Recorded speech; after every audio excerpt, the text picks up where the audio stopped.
राम के दरबार में तो कुत्ते और उल्लू और कबूतर को भी न्याय मिलता था। तो राम राज्य की बात करने वालों के यहाँ डंडे से मारे जाते हैं। क्रूर शासक के गुण हैं जो कि एक मुख्यमंत्री के लिए अच्छे लक्षण नहीं है। जो शीश नहीं झुकाता उसके शीश कट जाते हैं या तोड़ दिया जाता है। तो शीश नहीं झुका रहे हैं तो वो टूटेंगे, क्योंकि हम गलत के सामने शीश झुकाने के लिए नहीं कह रहे। आपने गलती किया है तो उसका दुष्परिणाम कौन भोगेगा? आपने छोटे बच्चों को मारा है, आपने उनकी चोटी खींची है। इस देश में हिंदुओं का प्रतीक क्या है? चोटी है और धोती है। आपने हिंदुओं के प्रतीक पर लात मारी है सार्वजनिक रूप से, और आप अपनी अकड़ भी नहीं हटाएंगे। तो नहीं हटाएंगे तो गला काट दिया जाएगा या तो सर जो है मुड़वा दिया जाएगा। हिंदुओं की सरकार जो अपने आप को कहती है 10 दिन तक यहाँ बैठे रहे, लेकिन कोई समाधान नहीं निकल पाया। शंकराचार्य जी की बात खत्म नहीं हुई है, वो और बढ़ेगी, जन जन तक जाएगी। हम तो अपनी दृढ़ता पर वैसे ही कायम हैं और दृढ़ता के साथ अपनी बात को रखने वाले हैं। आज हो चाहे कल हो, लेकिन होना विजय धर्म का ही है, सत्य का ही है। फिलहाल अपने आप को वो रूढ़ शासक ही मान रहे हैं। संत के गुण होते तो शायद ऐसी परिस्थिति ना आती। स्वामी मुक्तेश्वरानंद सरस्वती के शिष्य मुकुंदाचार्य जी हमारे साथ हैं, इनसे हम बातचीत करेंगे। महाराज जी यहाँ से जा चुके हैं।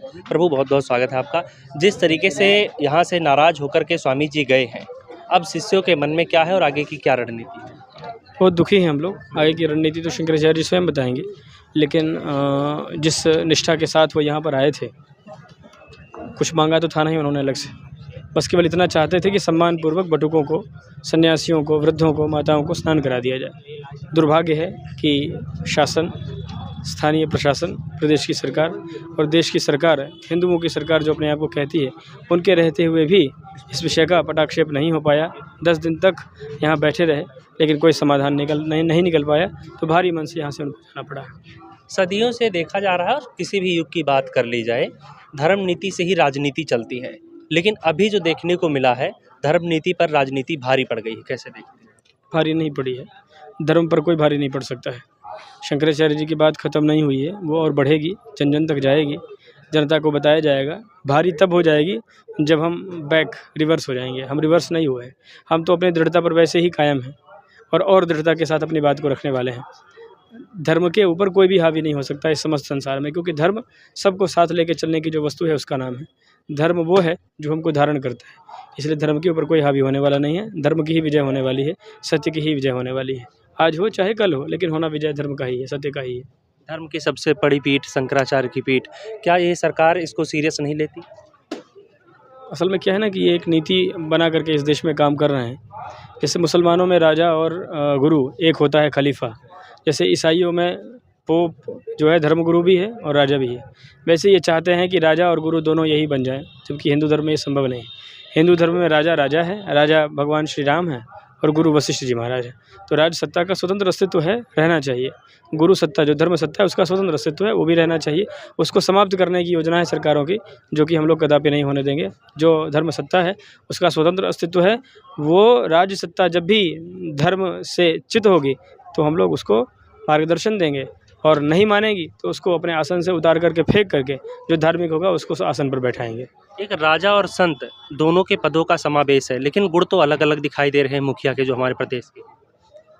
नहीं तो 2 गुण नहीं है ना उनके अंदर, उनके अंदर एक ही गुण है। फिलहाल अपने आप को वो रूढ़ शासक ही मान रहे हैं। संत के गुण होते तो शायद ऐसी परिस्थिति ना आती। अपने आप को शासक ही मान रहे हैं, और वो भी रूढ़ शासक, संवेदनशील शासक नहीं। संवेदनशील शासक यदि होते तो राम के दरबार में तो कुत्ते और उल्लू और कबूतर को भी न्याय मिलता था। तो राम राज्य की बात करने वालों के यहाँ लोग बात उठाने के बाद डंडे से मारे जाते हैं, जान तक ले ली जाती है कहीं कहीं तो लोगों की। तो अब तो वो संवेदनाएं तो हैं ही नहीं सरकार के अंदर। फिलहाल उनके अंदर क्रूर शासक के गुण हैं, जो कि एक मुख्यमंत्री के लिए अच्छे लक्षण नहीं है। यदि देश में लंबे समय तक शासन करना है तो संवेदना होनी चाहिए। संवेदनहीन व्यक्ति सामाजिक पदों पर जनप्रतिनिधि के पद पर नहीं रह सकता है। एक बार धोखे से जनता ने मौका दे दिया तो बार बार जनता मौका नहीं देने वाली है। सनातन और गाय की बात करके ये सत्ता में आए और अब सनातन का ही अपमान कर रहे हैं। क्या लग रहा है, जिस मुद्दे पर इन्होंने अपने पाँव मजबूत किए थे, अब वही लोग इनके पाँव काट रहे हैं, और क्या लग रहा है? ऐसे काम कर रहे हैं जिससे इनकी जो जड़ है, जो इनका आधार है, वो धीरे धीरे समाप्त हो गया, निराधार हो जाएंगे। जनाधार के आधार पर ये आए थे सत्ता में, लेकिन अब वो जनाधार समाप्त हो जाएगा, निराधार हो जाएंगे। इनकी पैर खुद ये काट रहे हैं, तो पैर कटने के बाद फिर आदमी खड़ा थोड़ी हो पाता है। मुंह के बल गिरता है, मुंह के बल गिरेंगे। कई इनके नेता और डिप्टी सीएम वो खुद आप लोगों के समर्थन में उतरे। उनके लिए हमारी सद्भावना है। परिणाम क्या निकला उनके समर्थन का? प्रशासन में कोई गतिविधि तो हुई नहीं, कोई हलचल तो हुआ नहीं, कोई प्रशासन की तरफ से कार्य तो नहीं किया गया। इसीलिए उनके द्वारा कहे गए अच्छे वक्तव्य का हम स्वागत करते हैं, हम भी उनके लिए अपने सद्भाव व्यक्त करते हैं, लेकिन परिणाम तो नहीं निकाल पाया उनका वक्तव्य।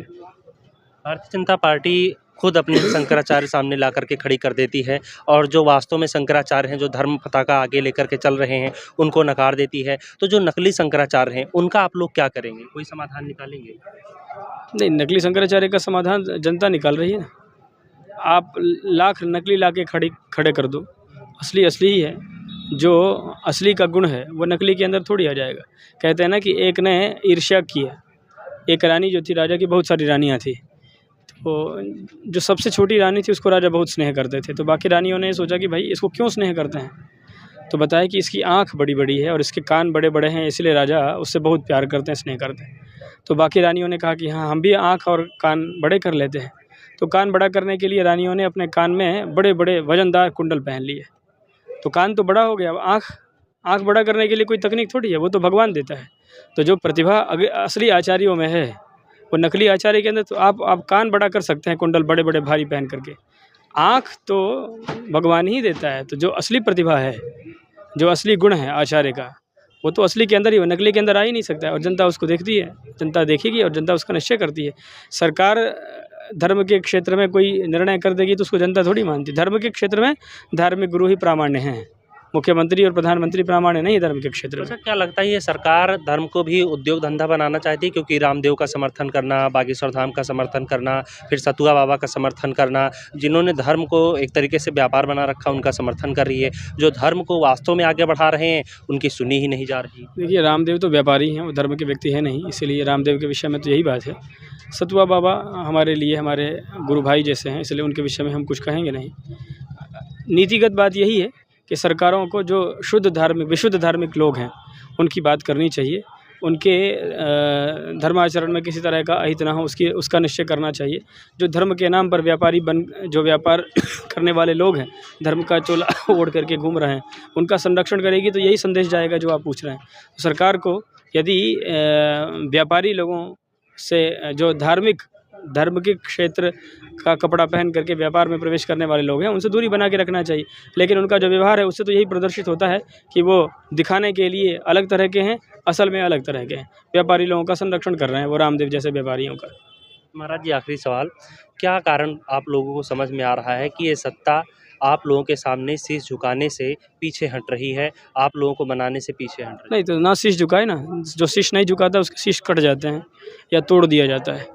तो शीश नहीं झुका रहे हैं तो वो टूटेंगे, क्योंकि हम गलत के सामने शीश झुकाने के लिए नहीं कह रहे हैं। आपने गलती किया है तो उसका दुष्परिणाम कौन भोगेगा? आपने छोटे बच्चों को मारा है, आपने उनकी चोटी खींची है। इस देश में हिंदुओं का प्रतीक क्या है? चोटी है और धोती है। आपने हिंदुओं के प्रतीक पर लात मारी है सार्वजनिक रूप से, और आप अपनी अकड़ भी नहीं हटाएंगे। तो नहीं हटाएंगे तो गला काट दिया जाएगा, या तो सर जो है मुड़वा दिया जाएगा, या तो सर को झुका दिया जाएगा। जनता पकड़ के मरोड़ देगी सर। ऐसे जो अहंकारी शासक है ना, उसको छोड़ती नहीं है जनता। आज आपके पास बल है, कल भी बल रहेगा, इसका क्या प्रमाण है? बल तब आपके पास बचा रहेगा जब धर्म आपके पास रहेगा। और धर्म के प्रतीक को आपने सार्वजनिक रूप से अपमानित किया है, उसको आपने दूषित करने की कोशिश की है, उसका दुष्परिणाम आपको मिलेगा। बहुत बहुत धन्यवाद बातचीत के लिए। तो देखा आपने जिस तरीके से मुकुंदराचार्य महाराज जी ने बताया कि धर्म का अपमान जिसने भी किया है, चाहे अभी की बात करें या पूर्व में, उसका विनाश ही हुआ है।